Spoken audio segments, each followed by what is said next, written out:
Good morning, brethren. Good to see everybody and glad that you are here. If you'd like to be opening your Bibles to Matthew chapter 21.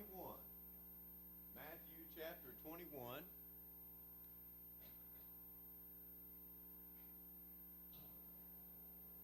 Our lesson text this morning is taken from beginning at the 33rd verse of Matthew 21.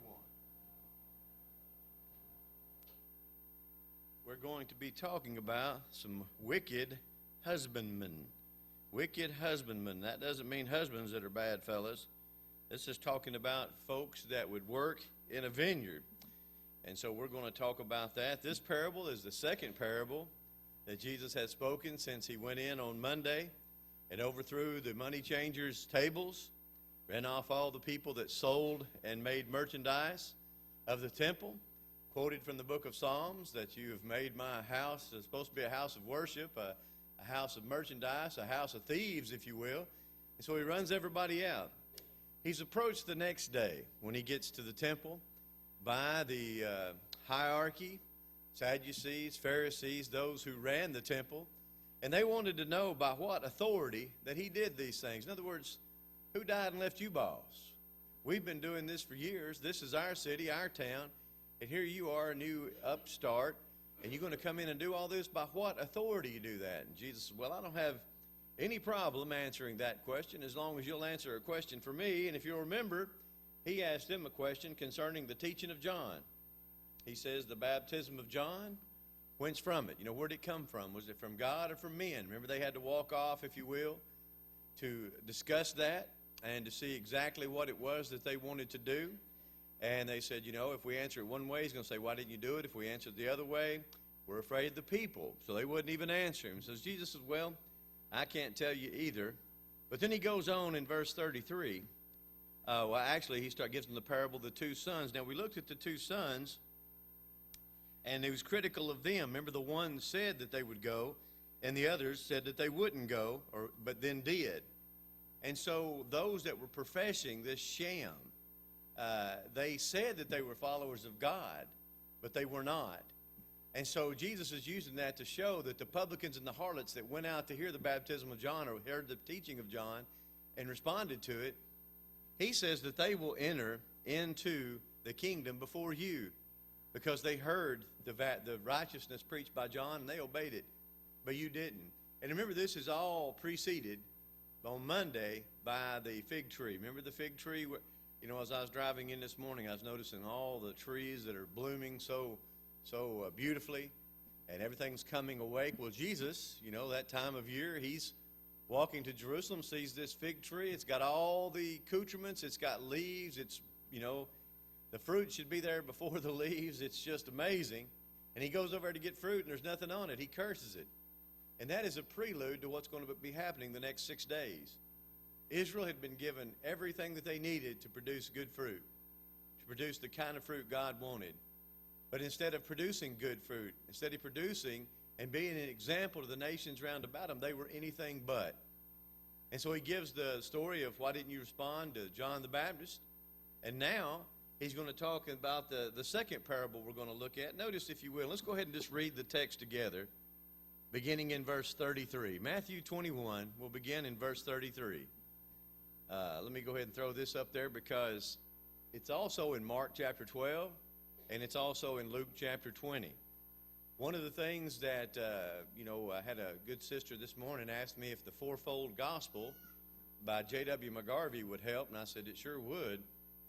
A book like that, there's several out there, and what they try to do is take all the gospel accounts into consideration, and that they even print the text so that when one gospel leaves out a particular thing or example or something that the other gospels don't have, they'll go ahead and put it in there. And so Brother McGarvey's Fourfold Gospel does just that. It's a taking of those Matthew, Mark, Luke, and sometimes John, and putting those together and letting you see the big picture. Because some of the things we're going to learn, just for instance, the questions that are going to be asked by Jesus in Matthew chapter 22 or be asked of Jesus were not just something these guys were walking through and said, hey, I've always wanted to know this. Let's ask Jesus about this. It's not that at all. As a matter of fact, Luke's account tells us that they get together and they plot, and they're saying, how can we get a hold of him? What can we do to get him to say something where we can have our way with him? In other words, have him arrested, get him out, wash our hands of this guy. What can we do? So when the Herodians come to Jesus, when the Pharisees come to Jesus, when the Sadducees come to Jesus, the lawyers, it's not just happenstance. They organized this. They were trying to get him. They were trying to get something on him. Just the same thing that happens today, too often the case. Now, I know that we live in a wicked society. It seems now just about anything is on limits. Nothing's off limits. The period of restraint that we once had in this country, it just seems to be not there. But sometimes that can be used in a wrong way. And what do I mean by that? Because so many people are used to hearing that and hearing accusations, they just believe them. That sometimes accusations are brought against good people. And a lot of times that's all it takes. I know in our own area, we had a person that was a religious leader in this part of Marion County. He was a preacher, and he was accused of some terrible things. Come to find out, he had done none of those. But as a result of that, he was fired. He had to leave town. His name was ruined. His wife, his family were destroyed. Just all the stuff that was brought out because somebody, they had gotten information that he had something on his computer that he shouldn't have had. Come to find out, it was all wrong. But he didn't come back. He wasn't reinstated. Folks didn't call him up that had called him before or talked about him, didn't start talking about how they had been wrong. He was just simply ruined, and it was time to move on. You see, a lot of times now you don't have to have any proof. All you need to have is the media behind you and give some accusations. And once it's out there on page 1, and then they recount it 2 weeks later on page 37, nobody reads it. Nobody knows. And the damage has been done. That's one of the reasons the Lord warns us about our words. Words are powerful. It says don't accept anything unless it's by the mouth of 2 or 3 witnesses. And I'll tell you something else, friends. If we would hold people accountable for the things that come from their mouth, when accusations are made and those accusations become or realize are false, because sometimes news stories are run by, well, this source said and that source said, and of course they don't ever have to give their sources. When they're made up, when it comes to the reality when it's shown that that ain't so, then somebody needs to be liable. But we don't do that. Well, that's what you're going to have here. They're going to try to trick Jesus. Well, you just can't do that with the Son of God. He's going to be one step ahead of them the whole time, as we'll see. He knows what's on their heart. Let's start reading in verse 33. He says, here another parable. Now, remember, a parable is a lot of times they say an earthly story with a heavenly truth. It's where you lay something down beside something. Something people understand, like agriculture. This parable we're going to look at would be very familiar with everybody. They've walked by them their whole lives. They understand what the deal of planting and sowing and reaping and vineyards and so forth are. So he's going to use that as an illustration of some things that are taking place spiritually then and had been taking place since Israel had been, a country. And then for us today, we can find examples of stuff in here for us. Notice he says here another parable. There was a certain householder, and that's just a person that has a property, which planted a vineyard and hedged it round about and digged a winepress in it and built a tower and let it out to husbandmen. In other words, sharecroppers, if you will, be an idea that we might have some memory of. And he goes into a far country and says, as when the time of the fruit drew near, he sent his servants to the husbandmen that they might receive the fruits of it. And the husbandman took his servants and beat one, killed another, and stoned another. Again he sent other servants more than the first, and they did unto them likewise. But last of all he sent unto them his son, saying, they will reverence my son. But when the husbandmen saw the son, they said among themselves, this is the heir. Come, let us kill him, and let us seize on his inheritance. And they caught him, and cast him out of the vineyard, and slew him. When the Lord therefore of the vineyard cometh, what will he do unto these husbandmen? Now here the people answered. You'll see a couple of the other accounts will have the Lord answering. But what is said? They said unto him, the people, he will miserably destroy those wicked men, and will let out his vineyard unto other husbandmen, which shall render him the fruits in their season. So beginning with that, let's take a more thorough look at this parable. We're going to break it down into 3 V's. We're going to talk about the vineyard, we're going to talk about the violence, and then we're going to talk about the vengeance. Notice the vineyard, the laying out of the vineyard, the letting out of the vineyard, and the leaving the vineyard. Beginning with laying out the vineyard, planting the grapes. I was driving home yesterday, and of course, it seems so often now you have to go back roads, the interstate's messed up. But there was a guy tilling some ground, and just so happened I had the windows down. It's a beautiful day, and man, you could hear them old spades as they was hitting the top of the ground. It must have been his first run, and I mean, it was just making, you could hear the rock kind of things, you know, as it's hitting, and I mean, it's hard. Well, you know, planting soil, you guys that are laying out a garden now are getting ready, getting those tillers fired up. You know that it's work. And that's exactly what you have here. The planting of these grapes, it have been hard work. And if you've ever seen a vineyard, it's not just, you know, you got to stay in the right rows and everything. They actually plant, you know, put stakes and things down so that they can run things, wires, or not in this case, it'd been ropes, strings for those vines to run on, or a lot of times lumber for those to run on, not strings, but lumber, pieces of wood, so that those vines could run and they'd have a better place to, you know, of course, have the grapes. And that's exactly what. It says he dug this, and not only that, but notice what happens here. He hedged it round about, and he digged a wine press. Now, this idea of hedging it was he protected the grapes. Notice, in protecting the grapes, he puts thorns, and he built a tower, if you put all the accounts together. Now, if you remember back in World War II, one of the things that made fighting so difficult was you had these hedgerows. A lot of times a hedgerow is just as effective, maybe even more effective, than a good fence. Because after a while, those branches, they get thick. You ever tried to fool with something that's been around? Or you've got an old fence row that has grown up, and you know, you have to take a chainsaw. Some of them trees are that big now. I was over at a member of the church's house yesterday, and out in the back they had an old place where a man had done some welding, and he had this metal plate that was, attached to this tree. Well, that tree has grown around that metal plate. You couldn't get that thing out of there now with a truck. I mean, it's there. It's been there for years. Had a steel cable running to part of it to keep the where he would wind up the things that he needed to weld, and that cable is grown into that tree. I mean, so after time, trees, I mean, these little old, you know, weeds that you don't kill turn into a mighty, mighty protection, or in this case, took over this table. But that's what he does. He plants a hedge to protect that vineyard so critters can't get in, thieves, folks can't come by and just get them a handful of grapes and run. He's done all this. This just takes necessity. This takes time. This is laid out methodically. And notice it says digged a wine press. This is just not one of those wooden like vat things that you see. It wasn't cheaply done. This was dug out into the ground, put in with stone, kind of concreted in, if you get the idea.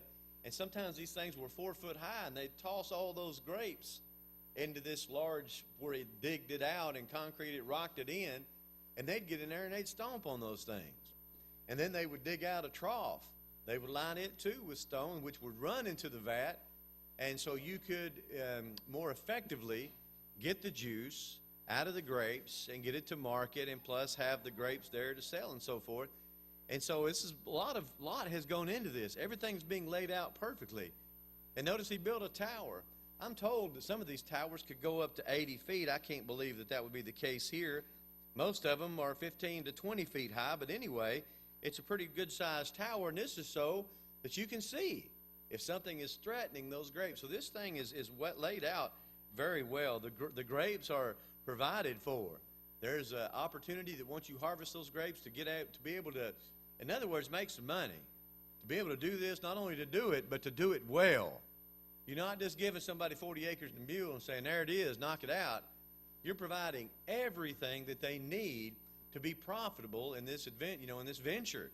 And that's what the Lord is saying. Jesus is saying, this is what God has done. He has laid this out. He's put this all together, and he has laid out this vineyard. And then you have the letting out. Notice, and he let it out to the husbandman. He rents it, if you will. And he goes away. Look at the next part. He leaves. He leaves. Luke's account tells us that he leaves for a long time, that he goes away for a long time. And so he's trusting it to these men. And so he goes away. And I think it's kind of interesting in this idea of this vineyard. Everything is laid out. And Isaiah has the same idea. God asked Israel in Isaiah chapter 5, what more could I have done for my vineyard? He asked this 700 years before the time of Christ. God is asking Israel through the prophet Isaiah, before they're going to be carried off into captivity. He asks them, what else could I have done? What more could I have done to Israel? I have built a hedge around it. I have protected it. I've been their God. I have blessed them. I gave them a land flowing with milk and honey. I have gave them every opportunity to be the very best that they can be. But look how they've paid that. And that's what Isaiah says. He says the donkey knows his crib. He knows where to go to get fed. He realizes what we'd say to nowadays, or back when I was growing up, you better remember which side of the bread, or where your bread is buttered. My mama would say that all the time. She'd say, young man, you better remember, basically where you're getting your food from. Who's keeping you up? And that's what God asks here. Who could have done more? What could I have done more? And so they're left without any excuse of doing right. We see another Bible character that falls into this same idea. Do you remember David and his sin with Bathsheba? When Nathan goes to him and basically says, thou art the man, David says, I have sinned. What does God say? What else could I have done for you? He says, I anointed thee king over Israel. I delivered thee out of the hand of Saul. I gave thee thy master's house, thy master's wives into thy bosom, and gave thee the house of Israel and of Judah. And he said, and if it had been too little, I'd have done even more. And such things. 2 Samuel chapter 12, verses 7, 8. Gave them everything they needed to be successful. So, brethren, here's something that we can look at. With our lives and all the things that God has given us, how many of us don't have a computer in our house, don't have a smartphone, don't have a telephone, don't have a vehicle where we could go to people's houses or call them on the phone or shoot them an email or share the gospel in some way where I don't even have to be there? I can just take something. I can mail something. Look at all the advantages, the opportunity that we have, the free time that we have.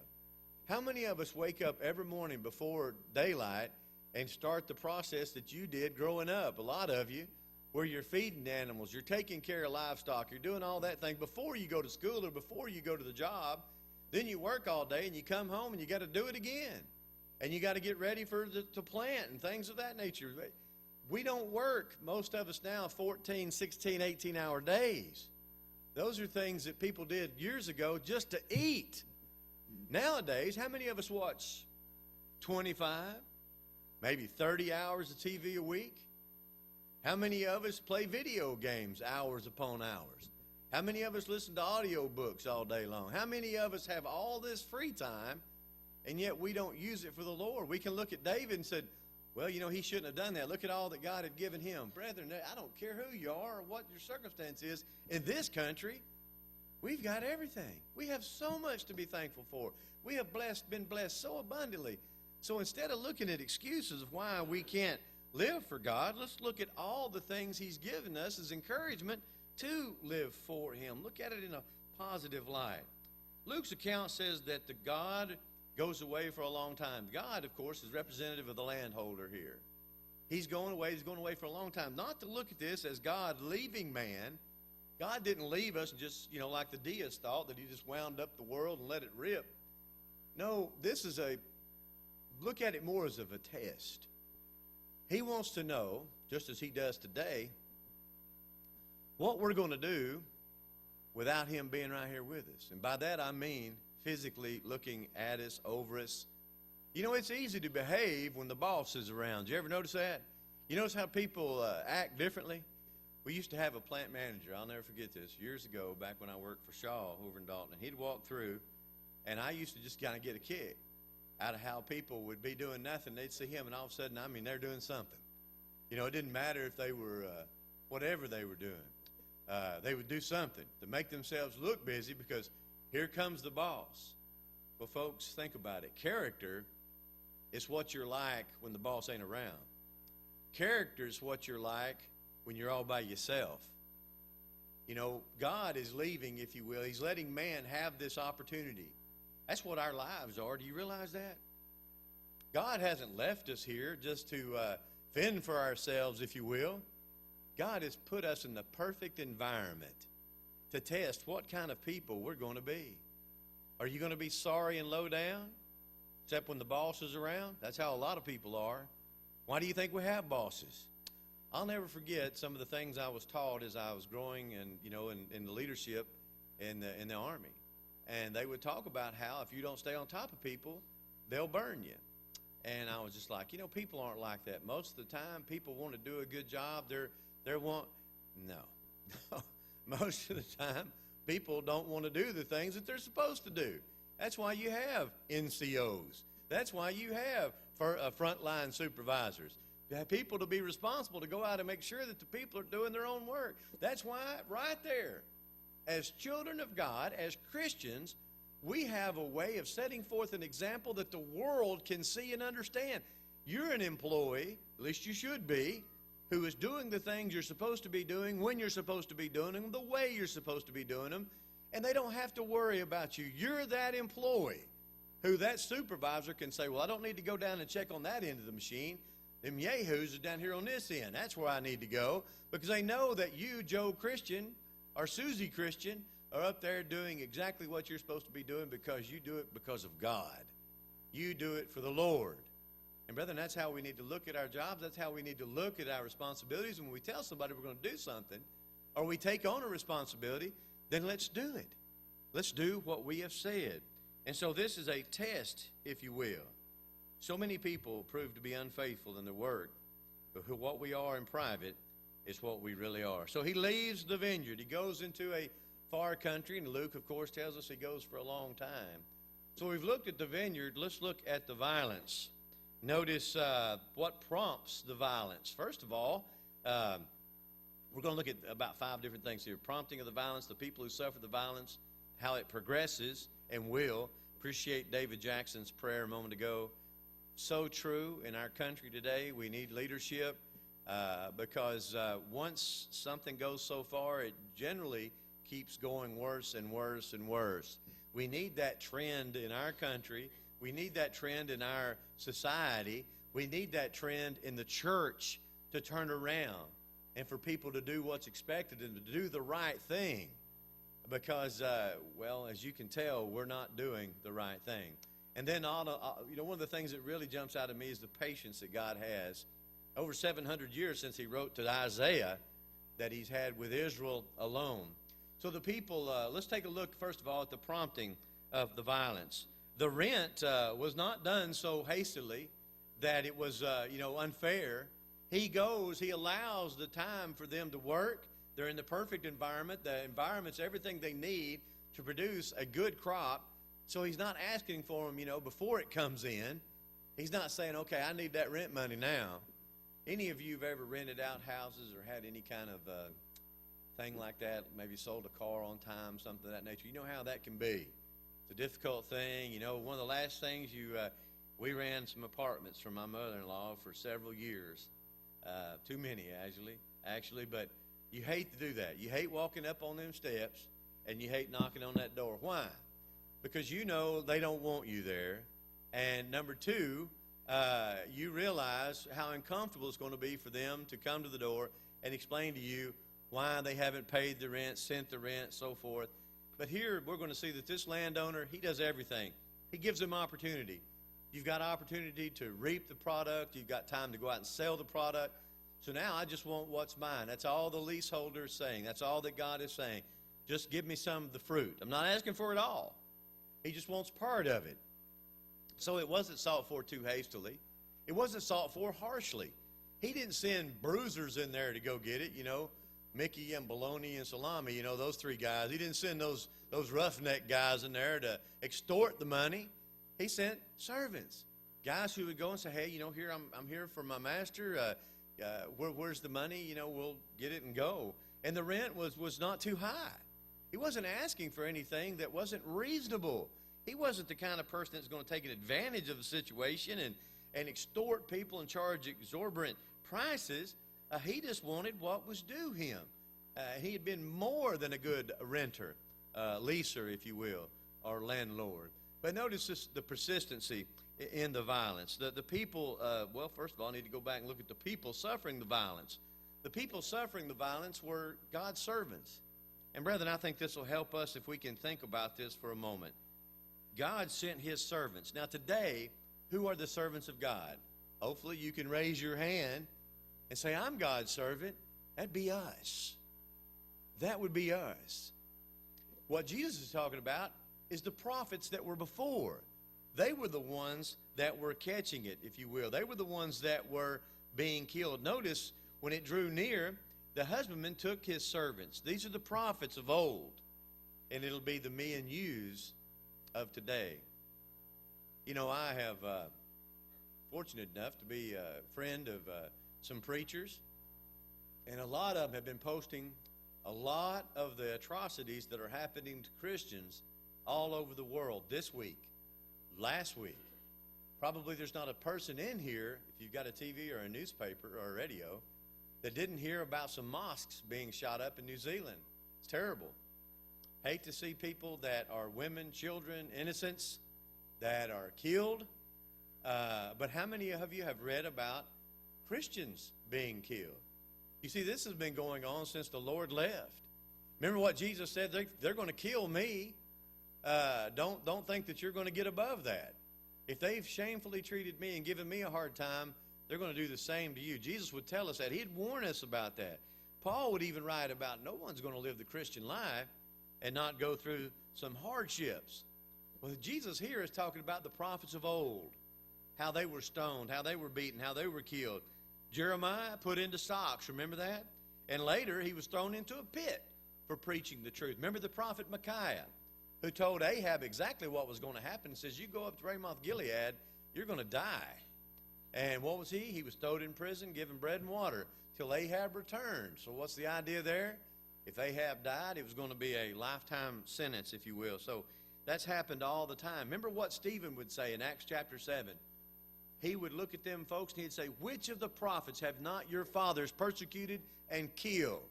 And of course, about that time, you know, they're starting to throw their hands up on their ears. They're going to rush after him and kill him. What did Jesus say? You filled the sepulchres full of prophets and people have been sent to you. He said, you've killed them. That's exactly what he's going to be saying here. Notice he sends them. And notice the progression. The beating, stoning, and killing. The beating here, according to Barnes, he'd know more about the original than I would, is not just the idea of they got after this fellow with some sticks, you know, and chased him out of there. It has the idea of laying open the flesh, flaying somebody. I mean, really taking it to him. And not only do they beat him, but they also start stoning him. Mark's account would say they stoned this one fella, and wounded him in the head. Most of the time when people stoned you, you died. They would keep throwing rocks at you until you died. It was a common form of capital punishment under the Old Covenant. But sometimes you live. Remember the Apostle Paul went through one of those where he was stoned, and they thought he was dead. They left him alone. He got up, went back into the city. But sometimes you were just, Mark's account says you're just wounded in the head. You ever seen somebody who's been in combat or somebody who's had a car wreck? They're wearing that injury even to this day. They may have survived, but they're not what they were before. They've lost something in that. I had a cousin one time had a car wreck, and her head went through the windshield, and took a long time for the face to heal. But what they call now, you know, it's a whole lot more prevalent now. We understand about this. I think it's called TBI, traumatic brain injury, where sometimes you don't get over it at all. And some that do get over it, there's lasting and lingering effects, such as the concussions, you know, that we're seeing now in some of the sports.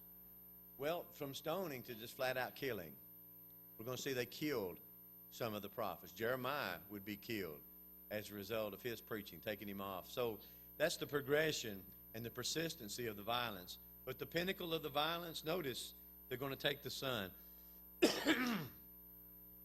And again, he keeps, notice verse 36, again he sent other servants more than the first, and they did unto them likewise. God keeps sending servants. That's me and you. He keeps telling people, preach the gospel. But Lord, they're not listening. Preach the gospel. But they've killed some of them. Preach the gospel. Well, I'm not treated very fair. Preach the gospel. Why is he doing that? It's not because he doesn't love us. It's not that he doesn't care about us. The Lord doesn't want us getting beat up. The Lord doesn't want us being killed. What he does want, though, is for evil people, wicked people, to realize that there is a God in heaven that loved them, that gave his son, and that the reason that we're laying down our lives, the reason that we're being spit upon, the reason that we're getting the grief that we're getting because of the lifestyle that we live as Christians is influencing them. That's what he wants to happen. And how many of us can think back to where somebody influenced us just like that? We fought against it. We rebelled against it. We didn't want to do it. We didn't really like to do it, but we kept seeing these things. How many times has the influence of a spouse who just stays in there and just works through that and puts up with all that junk that the other spouse gives them and are consistent and being the type of example? And what do they do with that example? They win over that old sorry fella that ain't what he ought to be, because they quit fighting against it, saying this is right, this is good. And so we see that here. Finally, God, who's the husbandman here, says, I've sent them these prophets. They won't listen to them. I'm going to send them my son. And notice some of the descriptions of the son. He says they will reverence my son. And notice they see the son, and they say among themselves that there's some things about this. He's all by himself. He's the only son. You have to put all the accounts together. He's the only son. And number 3, he is the lauded son. In other words, this is my beloved son. This is all I've got. He's the only one I've got. I'll send him. They'll see the urgency of the situation. They'll see how important this is. And they'll respond to that. Doesn't happen, does it? No. They take the loved son. They take the only son. They take the lauded, the beloved son, whom God said, I am well pleased. And they're going to kill him. Here Jesus is forecasting, prophesying the future event that's going to take place in less than a week.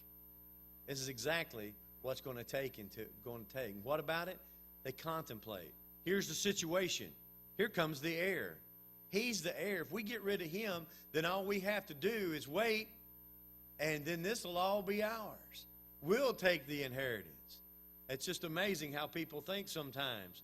And you know what's even more amazing is the fact that they could kill the servants. You see, brethren, that's how it works today.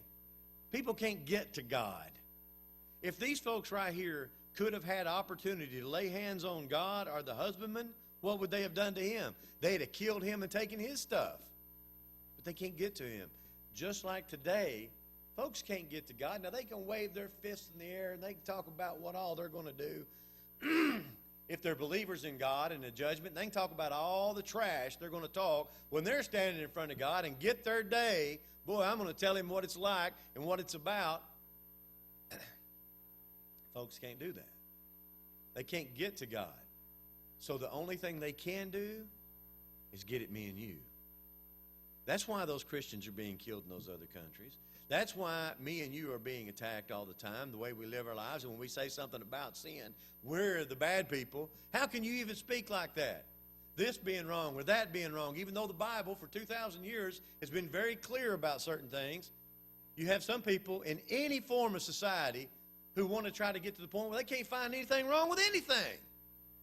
In the 1920s, you had, and his name has left me, but the fellow that defended Scopes, in the Scopes, Charles Darrow, that's his name, priest in a prison in Chicago, and said, everybody in here, all these prisoners, are just like everybody on the outside. You're not responsible for being in here. Foolishness gone to seed, and it's where it is today. Nobody sins anymore. It's society's problem. We have cultivated and enriched and made it easy for people to sin today. Folks, maybe in that regard, we are responsible in the fact that we haven't stood up and said, this is wrong. Our government has been pacifist when it comes to restraining people from doing evil in this country. It's enough to make angels weep. They contemplate it, they think about it. Like I said, they'd have killed God or the landowner if they could have. But here's his son, so they catch him. Same thing is going to take place, the Garden of Gethsemane, less than 4 days from now. Jesus is going to be praying. One of his own is going to betray him, and they're going to catch him. They're going to bind him. They're going to drag him all over Jerusalem into trials that ought not even be. And then ultimately, they're going to cast him out. They're going to take him outside the city walls of Jerusalem, and they're going to kill him. They're going to kill him. Well, that's not going to be the end of the story. No, not by a long shot. You see, the landowner, he's coming back. And these folks that had taken the son and killed him, well, they're thinking, hey, we've got it going. You know, we're good to go. They got complacent. We don't have to worry about the landowner anymore. He ain't coming down. We've showed him. We've got rid of his prophets. We killed his son. But see, he does come back. And the Bible talks about when God returns, when Jesus returns one day, it won't be to save the world. It will be in flaming fire, taking vengeance on them that know not God and that have obeyed not the gospel of our Lord and Savior Jesus Christ. 2 Thessalonians chapter 1, verses 8 and 9. And the ruin of the vengeance, notice what it says, miserably destroy those wicked men. In the Greek there is really interesting because it's miserably destroy those miserable men, evilly destroy those evil men. It's a compound. It's something we can't really see in the English. It's really going to be bad. But you know what? The punishment fits the crime because what they've done is really, really bad. They've been given everything, and yet it's not enough. They were asked to simply return part of what they were given, and they said, no, we won't have it. They rebelled against the very one who gave them everything. And notice the replacement in the vengeance. The kingdom is going to be taken away from Israel, and it's going to be given to goys. You know who goys are? That'd be me and you. It's going to be given to the Gentiles, or a nation that will bear the fruits thereof. You see, Israel was rejected as God's people. As a matter of fact, Jerusalem will be destroyed, leveled. We'll talk all about that in the next few weeks. Matthew chapter 24 and 25. God is going to take vengeance on the Jews in AD 70 and give the kingdom to a nation bearing fruits. That's the Gentiles. And we're in that period right now. And when I think about Europe, and then I think about the United States and this wonderful gift that we've been given and the ability to make up our own laws. I mean, a democratic republic like we have, a representative republic, where we have folks that are supposed to be, we're supposed to elect people on their character and what they will do and how they'll take care of this precious thing that we have called a nation that, you know, it follows under the Creator, the replacement and the vengeance. Righteousness exalteth a nation, but sin is a reproach to any people. Friends, brethren, it's time we woke up, and it's time we started making some noise and let folks know sin is sin. It still is. Nothing's changed. Or we too will be replaced. God raises up nations. God brings nations down, all the way back to the times of Daniel and before. And then the reproof for the vengeance. I want you to take a look at me, if you will. Take a look with me, if you will. The idea of the reproof. Let me make sure I get you to turn to the right place here. It's going to be, I believe it is in Luke's account. I hate to bug you this late to turn there, but it's in Luke chapter 20. Because you're going to see something here that, the first time I ever read of this, I read it in Romans 6. And it really bothered me, but I get the idea. It's an idiom. In other words, a figure of speech. And notice, if you will, in verse 16 of Luke chapter 20, you're going to have them responding. And when they heard it, that's the hierarchy, the religious leaders. And when they heard it, they said, God forbid. Well, the word God there, theos, is not there. It means may it never be so. May this not happen. And there's one of two ways of looking at that. Either they're saying that, I know these folks did wrong, but may God not just literally wipe them out like that, because they know that he's talking about them. We'll see that in Matthew 21 later on. They know he's talking about them and say, may it never happen. May it not take place. Another way you could look at that, the way that I want to look at it, the way I wish they were looking at it, was we can change. We can stop being like this, recognize Jesus as the Christ. He's given us all this proof. Blind people saw, deaf people hear, the dead are raised to walk again. We have God bearing witness with this man that he is the Christ. May we understand and believe that and do that so that we won't have this vengeance. Well, friends, they don't. As a matter of fact, they get worked up into a mob frenzy, I guess you could say, and they will kill the Son of God in not many days hence. What about you and I? What does the Hebrew writer talk about when we act like there's no God, when we act like there's no salvation as Christians? He say, we trodden again underfoot the Son of God. He says, how shall we escape, chapter 2 in Hebrews, if we neglect so great salvation, which began to be spoken of by the Lord and by those that went on? What about you this morning, friend? Are you a child of God? If not, you're like, you're against him. You might not be there asking the questions like the Pharisee or the Sadducees or those that put him to death, but you're not for him. Jesus said we're either for him or we're against him. One of the two. What about you? What about your life? Maybe in times past you've obeyed the gospel, but as a child of God, you've let things come between you and what you know to do right. Won't you fix it? Something of a public nature, take care of it publicly. Just between you and God. Don't leave here today not being ready to meet the Lord. If we can help you in any